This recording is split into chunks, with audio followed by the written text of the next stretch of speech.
Bueno, en la jornada de ayer se realizó el lanzamiento de septiembre, mes de la diversidad, bajo el lema Cambia la jugada. Para conocer los detalles recibimos a Rosa Méndez, responsable del área de promoción sociocultural del Ministerio de Desarrollo Social y presidenta del Consejo Nacional Coordinador de Políticas Públicas de Diversidad Sexual. Bienvenida nuevamente a Arriba Gente. Muchas gracias nuevamente, sí, ¿verdad? Bueno, ¿cuál es el objetivo entonces de poner el foco en esto, ¿no? Que cambia la jugada en este mes. Bueno, en este mes la consigna es dirigida al deporte, específicamente a la erradicación, digamos, de prácticas discriminatorias en los ámbitos deportivos, de educación física, clubes, centros específicos que se realizan deportes. Y bueno, la búsqueda de cambiar la jugada está también en esta reflexión de la inclusión de las personas LGBT+, en todos los ámbitos deportivos. ¿Por qué apuntar a ese sector?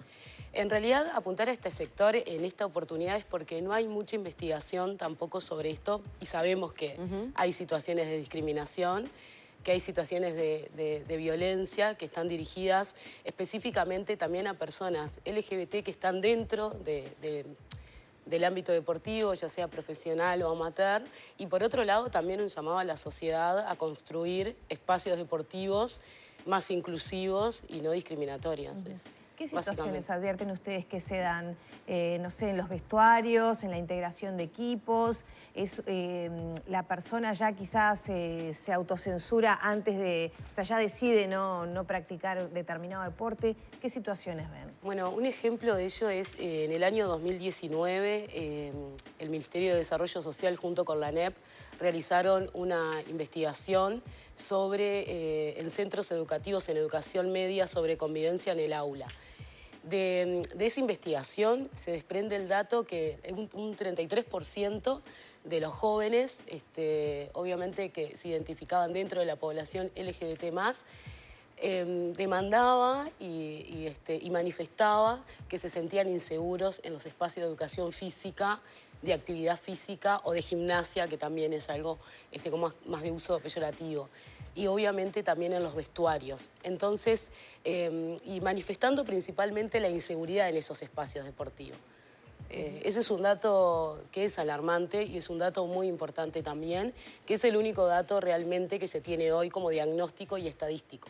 Por eso nosotros también, a raíz de esta consigna, venimos trabajando con el Instituto de Ciencias Políticas, de Facultad de Ciencias Sociales, en la investigación que vamos a realizar, la presentación ahora el 23 en el Centro Cultural Español, sobre la heteronormatividad, el movimiento y la actividad física y el deporte. Tiene 3 líneas específicas donde va en una dirección más al fútbol femenino, que nos parece sumamente importante también los datos que vamos a relevar y a mostrar, digamos, ese día. También cómo se trabaja y cómo se forma a los estudiantes del Instituto Superior de Educación Física, tanto profesores como educadores, y también los clubes y centros deportivos que ya han hecho actividades y han promovido también la inclusión deportiva, principalmente en el ámbito del fútbol profesional.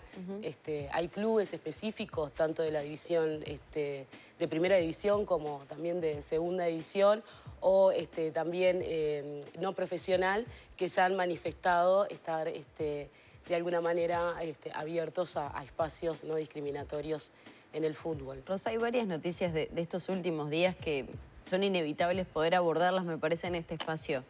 Una tiene que ver con la situación de Mbappé, el jugador de fútbol, que ha sido centro de la atención y también de críticas por estar en pareja, por ejemplo, con, que no sé si se confirma o no, no me interesa tampoco, pero el foco está puesto en que su novia es una chica trans, una modelo trans. Sí. Bueno, ahí es parte de lo que hay que empezar un poco. Es parte de lo que nosotros queremos combatir, que es lamentablemente la discriminación, la homofobia, la transfobia que se da. Pero eso es uno de los claros ejemplos, claro, ¿no? por que supuesto, se viven cotidianamente. Por supuesto que se viven a nivel mundial, sin ir más lejos. Incluso nosotros acá, porque estamos hablando de un jugador de fútbol que hoy obviamente es hiper conocido, pero las situaciones se están dando acá, al lado de nosotros. O sea, sin ir Claro, más pero lejos. si los más jóvenes toman esa referencia, que Mbappé para los más chicos, me imagino vos que Juancito tiene 9 años, Sí. Mbappé, Messi, Suárez, digo, Claro, son referencias, a nivel son mundial. referencias a nivel Si las mundial. críticas están puestas ahí, él, que es uno de los mejores jugadores del mundo, ¿qué le puede dejar a una persona de nuestro país? Claro, nosotros por eso justamente trabajamos permanentemente en las capacitaciones de formación y sensibilización con la temática, y permanente además, porque deben ser permanentes, tanto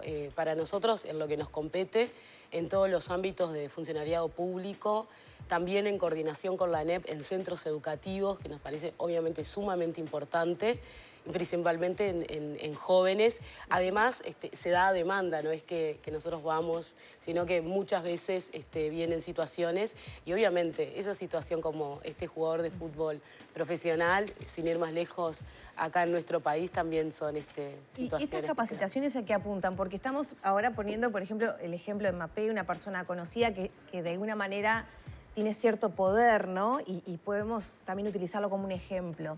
Pero ¿qué pasa con acá, ¿no? El adolescente que a la hora de definir vestuarios o el ejercicio que en secundaria se divide, ¿no? Femenino y masculino, la educación física, esa división binaria, digamos, no va. ¿Cuál es la capacitación? O sea, ¿qué manejo de qué manera hacer? Bueno, la capacitación va dirigida, dependiendo del público objetivo, el encare de la capacitación, ¿no? Por ejemplo, nosotros justo estoy con una folletería de la que entregamos ayer, que estas son normativas y recursos en Uruguay para personas trans. Esto es algo específico para personas trans dentro de la comunidad LGBT.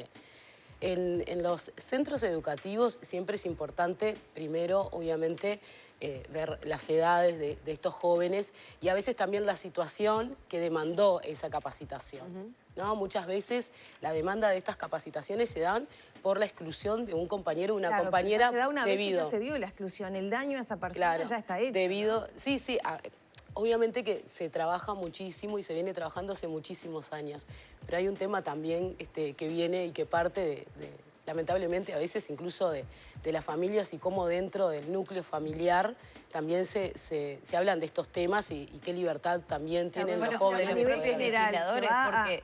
por ejemplo, a que educación física sea mixta, o sea, sea inclusiva para todo un grupo, sin importar si son chicas. Igual ahora se está dando, la última investigación que nosotros tenemos es 2019, pero también sabemos que ahora se está dando como otro tipo de intercambio de mayor inclusión, de no separar por lo binario, sino que se pueda participar tanto hombres como mujeres de la misma actividad física. Pero acá lo importante me parece para remarcar es que en estas capacitaciones no solamente que van dirigidas a los jóvenes, sino también a los docentes que están a cargo del aula. Muchas de las denuncias o las demandas que nos han llegado van dirigidas en dos cuestiones. Una es cuando se realizan los varones o las mujeres trans el cambio de nombre, que lamentablemente los siguen llamando por el nombre anterior. Y después, por otro lado, todo lo que hace a la convivencia y a la aceptación del otro como es, independientemente de su identidad de género, de su orientación sexual o de su expresión de género. Entonces, es una construcción que se va dando y es un proceso también que lleva en el intercambio de estas capacitaciones. Ahora, sigo pensando en situaciones que se han dado en estos últimos días. Hoy el Partido Colorado va a dar una charla de infancias trans y eso generó que legisladores del gobierno, del oficialismo, salieran a hablar de situaciones como que se estaba haciendo perverso sexualmente, que cómo se va ya desde niños empezar a hablarle de sexualidad y demás. ¿Qué pasa cuando ustedes ven eso, la secretaría que tienen a cargo, cuando se está tratando de generalizar y hacer que los temas sean un poco más llanos para todos, ¿no? Que sea algo más cotidiano y que no se señale con el dedo? Ayer escuchábamos Sí, como si hablar Márquez de un tema incentivara a que las personas, por ejemplo, o sea, hablar del tema con niños como que incentivara a esos niños a no seguir la regla de varón-nena, ¿no? Claro, que las nenas juegan con muñecas, que no se les dé pelota de fútbol, que los varones no pueden jugar con muñecas. Digo, Me parece que el objetivo que perseguía esta charla era, bueno, cómo abordar las infancias trans. Y ayer, por eso, dialogábamos con el doctor Márquez, que se encarga de eso justamente, de acompañar, de hacer ese seguimiento, pero nunca incentivando ni motivando a nadie, acompañando solamente. ¿Les preocupa a ustedes? En esta actividad específica nosotros no fuimos ni convocados ni invitados. Pero lo importante acá es que lo que nombraba anteriormente de las capacitaciones también y sensibilización, va también en el carril, digamos, de todas estas cuestiones, ¿no? ¿Cuándo se puede hablar de un tema, ante dónde y por qué se hablan de estas cuestiones? Que a veces son difíciles también de entender si no se tiene conocimiento. Y el desconocimiento genera prejuicios. Entonces, a nosotros como órgano rector en políticas en diversidad sexual y a cargo, obviamente, de la normativa vigente, que es la Ley Integral para Personas Trans, nos compete a través incluso del Consejo Nacional de Diversidad Sexual cuando se presenta la situación y que nosotros articulemos o generemos o una propuesta o una campaña sobre una situación específica. Esto no es algo que llegó a nosotros, no es algo que trascendió para el Consejo Nacional de Diversidad Sexual y a su vez también, más allá de la normativa vigente, que lo que dice que todas las personas trans tienen libre desarrollo de su personalidad independientemente de su sexo biológico, morfológico, hormonal. Eso es lo que dice la Ley Integral Trans en su artículo 1. Y después, obviamente, está el Código de la Niñez y la Adolescencia, que obviamente es un conjunto de normativas para niños y niñas y adolescentes, y ahí ya nosotros... Rosa, ¿se va a trabajar con el Ministerio del Interior o se está trabajando? Y también pongo un ejemplo de algo que ocurrió en las últimas horas. Ayer dimos la noticia de la muerte de un hombre, porque así nos llegó la información desde el Ministerio del Interior, cuando era una mujer trans, asesinada por su pareja, y hoy tiene carátula de transfemicidio, ¿no? Y ayer nosotros dimos mal la noticia, bueno, porque se remitían al documento de esa persona.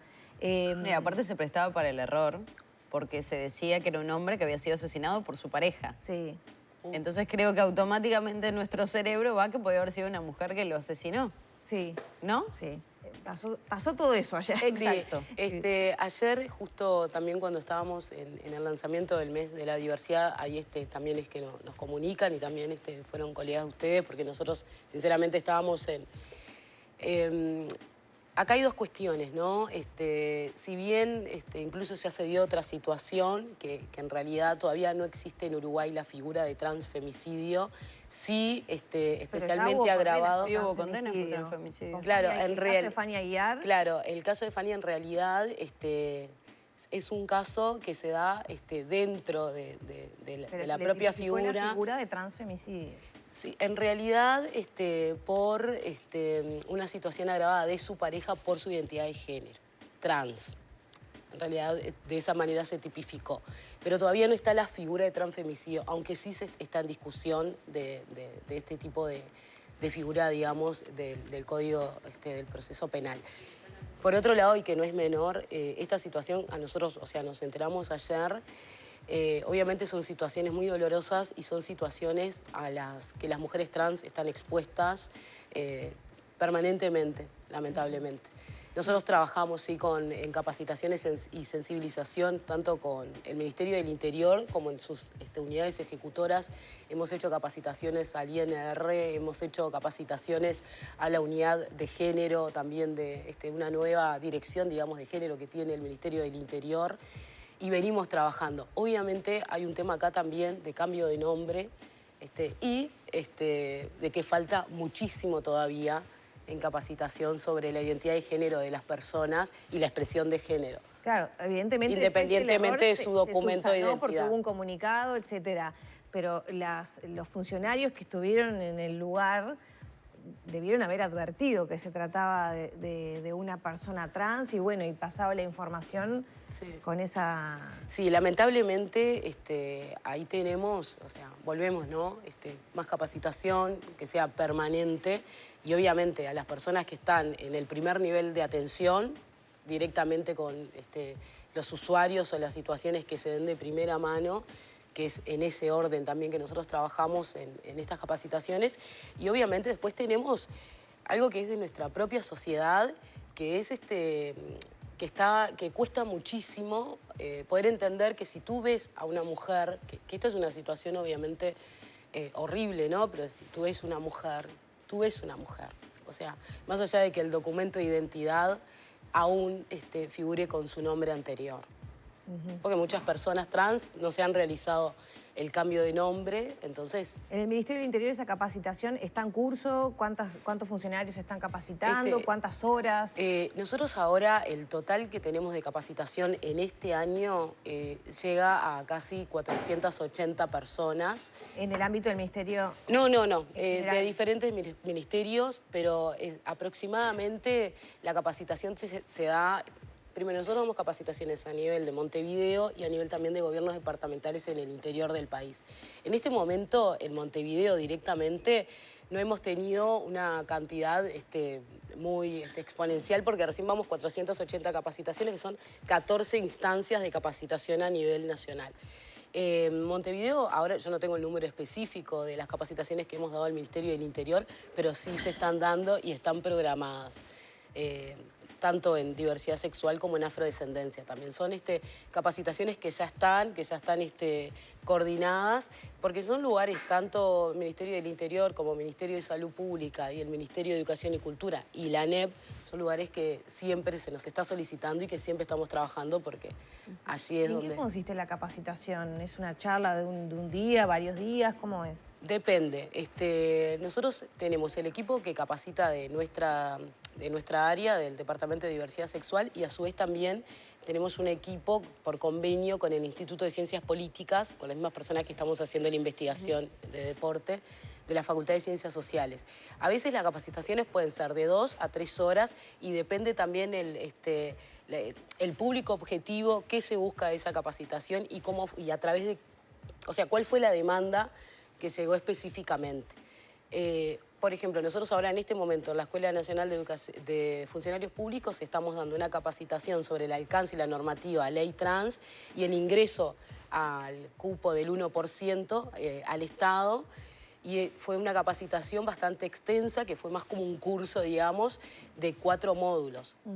Módulos obviamente divididos en derechos humanos, política pública, alcance de la normativa a nivel nacional y normativas vigentes a nivel internacional. Y obviamente el último módulo es de sensibilización e intercambio. ¿Entienden que tiene un efecto hacer este tipo de capacitaciones? Sí, por supuesto. En esto no tanto... Porque si una persona no está convencida de algo, lamentablemente hay cosas que no se pueden modificar. Yo creo que depende mucho de la dinámica también de la capacitación y de qué forma estás transmitiendo esta información y obviamente el intercambio y dejar que las personas también puedan dar su opinión. Porque muchas veces se da son capacitaciones muy interesantes porque obviamente las personas allí manifiestan de alguna manera u otra también prejuicios sobre cuestiones específicas de lo que les estás diciendo, tanto de cuestionamientos. ¿Por qué hay que darle un 1%? La capacitación son para eso, ¿no? Porque claro, las dinámicas y es de esa forma y a veces también. uno queda desactualizado, con buena voluntad igual, ¿no? Y además está bueno porque, o sea, no solamente por un tema de interpelación personal, a veces el desconocimiento, sino que también en este intercambio se dan ejemplos y situaciones, ¿no? A veces nos han manifestado. Un ejemplo. Bueno, viene una persona trans que no se hizo el cambio de nombre a la atención en la salud, en algún prestador de salud. ¿Qué hago si la persona me muestra y tiene la cédula de identidad, que tiene el nombre anterior, pero yo la veo y es una mujer? Llámala por el apellido. Ah, bien. Porque el apellido no cambia en el cambio de nombre, cambia el nombre de la persona. La cédula de identidad obviamente sigue siendo la misma por el sistema que tiene Uruguay.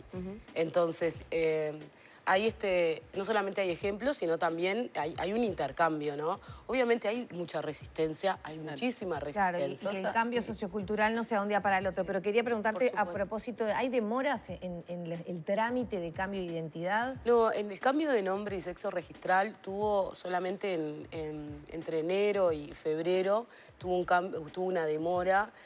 Más específicamente porque el registro civil, que es quien tiene la comisión en su órbita la comisión de cambio de nombre, se tuvieron que hacer cargo de bueno, de los matrimonios que eran a través de las intendencias y las alcaldías. Entonces, fueron directamente, justamente, el equipo y parte de esa comisión se tuvo que encargar de eso, entonces hubo un retraso administrativo.